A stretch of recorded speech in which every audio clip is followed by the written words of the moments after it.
గతంలో తీన్మార్ మల్లన్న అయితే అంటే మీ శిష్యుడు అని చెప్పి నేను సోషల్ మీడియాలో చాలా చూశాను. అంటే మీ ఇంటర్వ్యూ కూడా ఒకటి ఆయన చేయడం జరిగింది.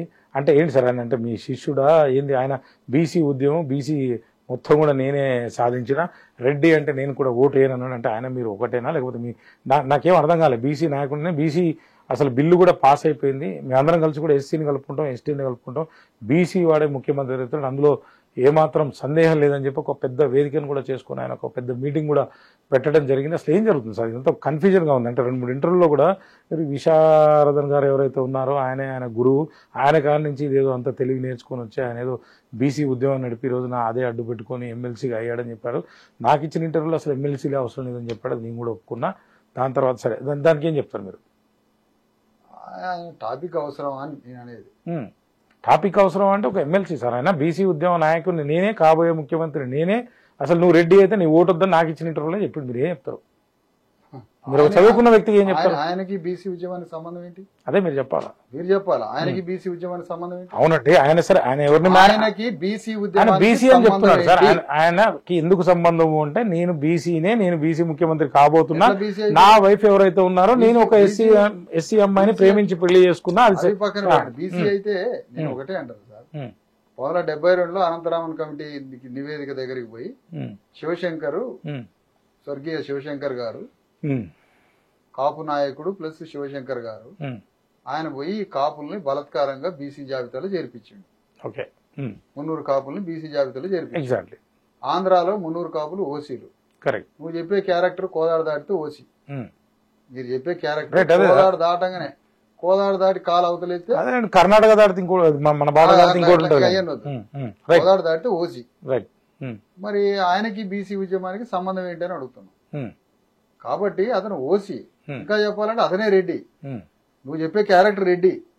నిజామాబాద్ లో, ఆదిలాబాద్ లో, వరంగల్, కరీంనగర్ లో 300 కాపులు ఏమంటారు సార్? రెడ్డి అని అంటారు. నీకు తెలుసు ఆ విషయం, నాకు తెలుసు, వీళ్ళకి తెలుసు అందరికి. ఆ రెడ్డి మళ్ళీ రెడ్లను అనటం ఏంటి? ఇప్పుడు ఎమ్మెల్సీ సార్ ఆ రెడ్డి రెడ్లను అనటం ఏంటి?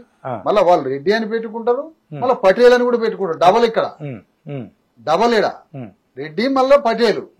ఈ పటేల్ రేట్లు మళ్ళా బీసీలు ఎట్లా అవుతారు? బీసీ ఉద్యమానికి ఆయనకి సంబంధం? బీసీ ఉద్యమానికి ఆయనకి ఏమి సంబంధం? First question. బీసీ ఉద్యమానికి మీరు చెప్పే క్యారెక్టర్ కి ఏమిటి సంబంధం? ఏమిటి సంబంధం అంటే ఆయన చదువుకున్న 10th లో కావచ్చు, ఇంటర్ లో కావచ్చు, డిగ్రీలో కావచ్చు, రెడ్డి అని ఉందా, ఆయన ఓసీ అని ఉందా అనేది నా క్వశ్చన్. సాంకేతికంగా టెక్నికల్ గా ఇప్పుడు ప్రధాని మోడీ కూడా బలాత్కార బీసీ, ఆయన ఇది కూడా బలాత్కార బీసీ. సార్ నాకు అవన్నీ అవసరం లేదు సార్. నేనేం చెప్తున్నా అంటే ఇప్పుడు నేను 10th చదివినా, డిగ్రీ చదివినా అంటే నా సర్టిఫికేట్ చూస్తే నమ్ముతాను. నేను 10th చదివినా సార్ ఎగ్జామ్ రాయలేకపోయినా అన్నట్టు మీరు చెప్పేది. ఏంటంటే ఒక సాంకేతిక కాగితం ఒకటి తీసుకొచ్చి నైతికతను పొందబెట్టినట్టుంది మీది. నైతికత ఉంటది, సాంకేతికత ఉంటుంది. సార్ కోర్టులోకి మనం ఏదన్నా కేసు వేసుకొని పోతే ఇప్పుడు ఆయన బీసీఆ కాదా అంటే ఆయన దానికి సంబంధించినటువంటి బర్త్ సర్టిఫికేట్ కావచ్చు, 10th సర్టిఫికేట్ కావచ్చు. జడ్జి గారు ఇంకో మాట చెప్తాడు, నాయనా నువ్వు సాంకేతికంగా బీసీ అయితే అయినావు గాని ఈ బీసీలందరిలో కన్నా ఎక్కువ లాభపడ్డది నువ్వు కాబట్టి, ఈ బీసీ సమాజం మొత్తంలో లాభపడ్డది నీ కులమే కాబట్టి నువ్వు పక్కకు పోయి నీ కింద బీసీలకు మొత్తానికి నాయకత్వం ఒప్పచెప్పు అని జడ్జి గారు తీర్పు ఇస్తారు అంటారు. ఆ రకంగా జడ్జి ఇస్తారని అయితే నేను అనుకోను. నేను జడ్జి ఎట్లా ఇస్తాడు సార్? మీరు పక్క తప్పుకోండి, సంపాదించుకున్నారు మీరు రెడ్డి అని చెప్పి ఏ జడ్జి అయినా కానీ ఎట్లా ఇస్తారు? నాకు అర్థమవుతుంది మీరు చెప్పేది. అనేక జుడిస్ప్రుడెన్స్ లో జడ్జి సహజ న్యాయ సూత్రాలకు అనుగుణంగా సహజ జడ్జిమెంట్స్ కూడా ఇస్తాడు. ఏమనిస్తాడు జడ్జి? బీసీ ఉద్యమం, బీసీలలో ఒక కులం అత్యంత ప్రయోజనాలు పొందినట్టుగా ఉంటే అప్పుడు ఆ బీసీ మొత్తంలో వచ్చే ప్రయోజనాలని కింద వారికి ఒప్పజెప్పు అని అంటాడు. అది భార్యాభర్తల పంచ అయినా, సామాజిక ఉద్యమం అయినా, సామాజిక అణచివేత విషయానికి వచ్చిన distribution, equal distribution and fair treatment అంటారు దాన్ని. అందుకని నేనేమంటానంటే ఇప్పుడు బీసీ ఉద్యమం నుంచి రెడ్లని ప్రశ్నిస్తాను. రెడ్లంతా ఇప్పటిదాకా మా ఇంత దోచుకున్నారు, ఇక మా వాళ్ళు ఇంతే అయింది అని అంటే మరి బీసీలలో రాజకీయంగా ఇప్పటిదాకా ప్రయోజనం పొందిన ఏ కులం సార్? ఒకటే మాట సార్, నేను చెప్తాను. ఒక్కటే క్వశ్చన్ దయచేసి ఇప్పటిదాకా బీసీ పేరుతో రాజకీయ ప్రయోజనాలు పొందినది ఏ కులము? మీరు చెప్పాలి. అందరూ ఏకకంఠంగా ముక్తకంఠంగా బీసీలంతా చెప్పేది ఏంటంటే 300 కాపులు అని చెప్తాను. రాజకీయ ప్రయోజనాలు మొత్తం పొందింది మీ- మున్నూరు కాపులు. నా క్వశ్చన్ ఏంటంటే మున్నూరు కాపులే రాజకీయ ప్రయోజనం పొందింది. ఫస్ట్ రాజకీయ ప్రయోజనం ఉంది. ఇప్పటిదాకా ఎమ్మెల్యేల సంఖ్య ఇంతమంది, 100 మంది ఉన్నారు. ఇన్ని వందల బీసీలు ఇప్పటిదాకా 1950 నుంచి ఇప్పటిదాకా తెలంగాణలో ఇన్ని ఎమ్మెల్యేలు సంపాదించారు బీసీ. అన్ని ఎమ్మెల్యేలలో 90% ఎమ్మెల్యేలు మున్నూరు కాపులే. దాదాపు 250 మంది బీసీలు మంత్రులు అయ్యారు. అందులో ఇప్పటిదాకా బెనిఫిట్ అయింది 90% మంత్రులు మున్నూరు కాపులు.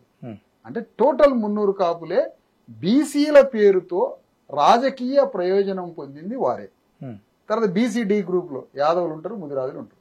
యాదవులు ముదిరాజులతో పాటు మున్నూరు కాపులను పెడితే వాళ్ళ రాష్ట్రం అంతా మరి ఏమంటారు, ముదిరాజులు యాదవులు డి గ్రూప్ లో ఉన్న ప్రయోజనాలు మొత్తం మున్నూరు కాపులే అనుభవిస్తున్నారు. అందుకని వాళ్ళు ఒక రిప్రజెంటేషన్ కూడా ఇచ్చారు ఆల్రెడీ రాష్ట్రం అంతా అందరికి, కమిషన్ కి. ఎవరు? యాదవులు ముదిరాజులు. మున్నూరు కాపులు డి గ్రూప్ లో ఉంటే మా ప్రయోజనాలు దెబ్బతింటున్నాయి. ఎందుకు? ఆ రోజు సామాజికంగా ఈ వైపు మెట్ట ప్రాంతం అంటే ఇటు తెలంగాణలో ఆ మున్నూరు కాపుల్ని బీసీలలో చేర్పించి బలాత్కారకంగా ఇక్కడ చేర్పించబట్టి వీళ్ళు బీసీలైనరు తప్ప సామాజికంగా వాళ్ళు మున్నూరు కాపు పటేల్స్. నిజామాబాద్, ఆదిలాబాద్, కరీంనగర్ లో రెడ్డి అని పిలుస్తారు వాళ్ళు. కాబట్టి ఈ రెడ్డి మమ్మల్ని దోపిడీ చేస్తున్నారు అని ఈ రెడ్డి ఆ రెడ్డిని అడగడం ఇది ఒక యుగానికి జోక్. ఇది యుగానికి జోక్ అంటారు. సరే, ఇప్పుడు నేను కావాలంటే ఒక చిన్న అవకాశం ఇవ్వచ్చు. ఒకటే ఏమంటే జూనియర్ రెడ్లు అనొచ్చు.